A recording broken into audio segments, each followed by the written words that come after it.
नमस्कार दोस्तों। आज हम सुनेंगे कहानी इंसानियत। तो आइए सुनते हैं इस कहानी को।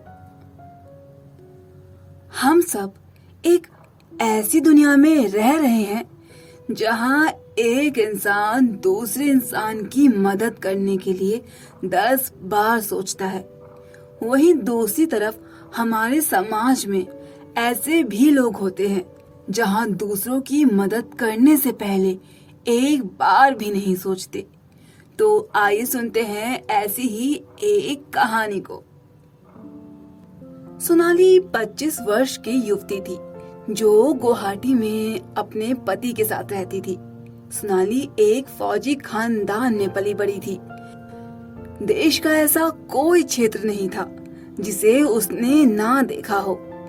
उसके पिता की पोस्टिंग हर साल किसी न किसी राज्य में हो ही जाया करती थी। कभी दिल्ली, शिमला, मुंबई, ऐसे ही हर जगह वो सब देख चुकी थी। उसे शहरी जीवन बिल्कुल रास नहीं आता था। दिल्ली, मुंबई जैसे महानगरों को वह बहुत घूम चुकी थी। उसे ना ही ऊंची ऊंची बिल्डिंगें पसंद आती थी और ना ही लंबी लंबी गाड़ियां। उसके पति एक कंपनी में काम करते थे और वो अपना बुटीक संभालती थी। फैशन डिजाइनिंग में उसे बहुत ही रुचि थी। वो अपना काम घर से ही संभालती थी। सोनाली के घर के सामने एक बहुत बड़ा बगीचा था जिसमें अलग अलग तरह के पंछी रोज सुबह आकर अपनी सुरीली आवाज से सबको उठाते थे। तोते, गिलहरियां, ऐसा कोई पंछी नहीं होगा जो उस बगीचे में ना आता हो। सोनाली की सुबह इन्हीं के साथ उगती और उन्हीं के साथ ढलती। रोज की तरह सोनाली सुबह उठकर अपने बागान में चाय की चुस्कियां ले रही थी। तभी अचानक एक बिल्ली अपने बच्चे को मुंह में दबाए भागी भागी आ रही थी, जैसे उसके पीछे कोई पड़ा हो। वो उसके सामने आकर म्याऊं म्याऊं करने लगती है और उस छोटे से बच्चे को उसके सामने रख देती है। वो छोटा सा मासूम जानवर सोनाली को अपनी मोटी मोटी आंखों से तकने लगा। उसे एक पल नहीं लगता ये समझने में कि वो बिल्ली उससे क्या चाहती थी। वो चाहती थी कि वो उसके बच्चे को दूसरे जंगली जानवर से बचाए। सोनाली उस बात को समझ जाती है और उस बच्चे को अपने हाथों से उठाकर डब्बे में रख देती है और उसे पाल लेती है। एक रोज जब सोनाली उसे खाना देने के लिए सुबह बाहर निकलती है तो वो बिल्ली का बच्चा उसे कहीं नहीं दिखता।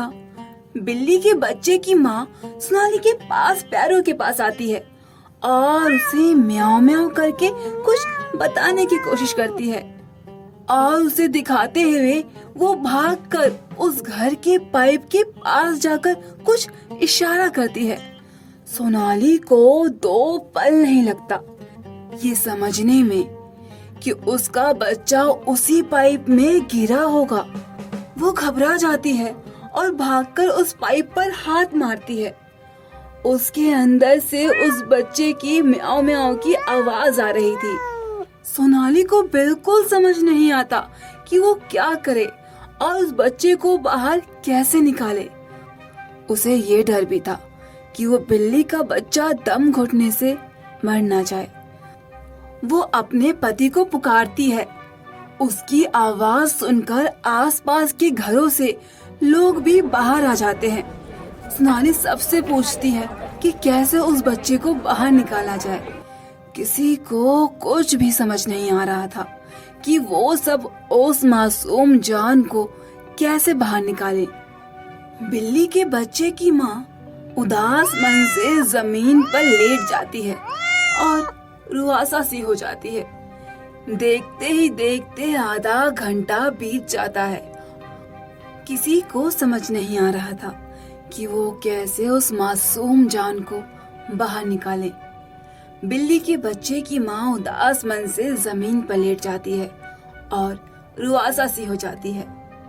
देखते ही देखते आधा घंटा बीत जाता है और सारे पड़ोसी अपने अपने घर चले जाते हैं। सोनाली भी उदास हो जाती है। उसे अब भी समझ नहीं आ रहा था कि वो कैसे उसे बाहर निकाले। वो एक तरकीब सोचती है। वो जल्दी से किसी के पास से मजदूरों का नंबर ले आती है और उन्हें फोन लगाती है। 2 घंटे और बीत जाते हैं।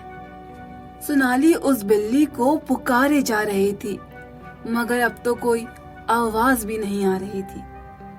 कहीं ना कहीं उसको डर भी लगने लगा था। 2 घंटे बाद कुछ मजदूर वहां पहुंचते हैं। सोनाली उन्हें डांटते हुए कहती है, आप लोगों ने इतनी देर कैसे लगा दी? अब जल्दी करो, इसमें एक बिल्ली का बच्चा सुबह से फंसा है, कहीं उसे कुछ हो ना जाए। मजदूर सोनाली को एक पल के लिए तो घूर घूर के देखने लगते हैं, फिर कहते हैं, मैडम, इस पाइप को तो हम तोड़ देंगे, मगर पूरे 1000 रुपए लगेंगे। सोनाली कहती है, पहले पाइप तोड़कर उसे बाहर निकालो, पैसों की चिंता मत करो। काम वाले बड़े सावधानी से उस पाइप को तोड़ने लगते हैं। एक हथौड़ा मारते ही वो पाइप झटके से टूट जाता है, मगर पानी के अलावा उसमें से कुछ भी बाहर नहीं आता। बिल्ली के बच्चे की माँ उस पाइप को इस आस में देख रही थी कि उसमें से उसका बच्चा बाहर आएगा। एक मजदूर बोलता है, मैडम जी, लगता है वो इसी पाइप से नाली में बह गया। यह सुनकर सोनाली का मन उदास हो जाता है और वो बिल्ली भी रुआसा सी हो जाती है, जैसे उसको भी उस बात का मतलब समझ आ रहा हो। तभी म्याओ म्याओ की आवाज आती है। वो आवाज सुनकर सोनाली की आंखें चमक से भर जाती हैं। वो छत की तरफ देखती है। वहाँ वो मासूम सी जान अपनी मोटी मोटी आंखों से नीचे तक रहा था। सोनाली दौड़कर छत की तरफ भागती है और उस मासूम सी जान को अपने सीने से चिपका लेती है और नीचे ले आती है और उसकी माँ को सौंप देती है। सारे लोग मुस्कुरा रहे होते हैं। काम वाले बोलते हैं, मैडम जी, आपने तो फालतू में ही पाइप तोड़वा दिया। सुनैना उनसे कुछ नहीं कहती। वो घर में जाकर 1000 रुपए लाती है और उन काम वालों को दे देती है। शाम को सुनैना के पड़ोसी उससे कहते हैं, सुनैना, तुमने 1000 रुपए यूं ही बर्बाद कर दिए, वो तो ऊपर था।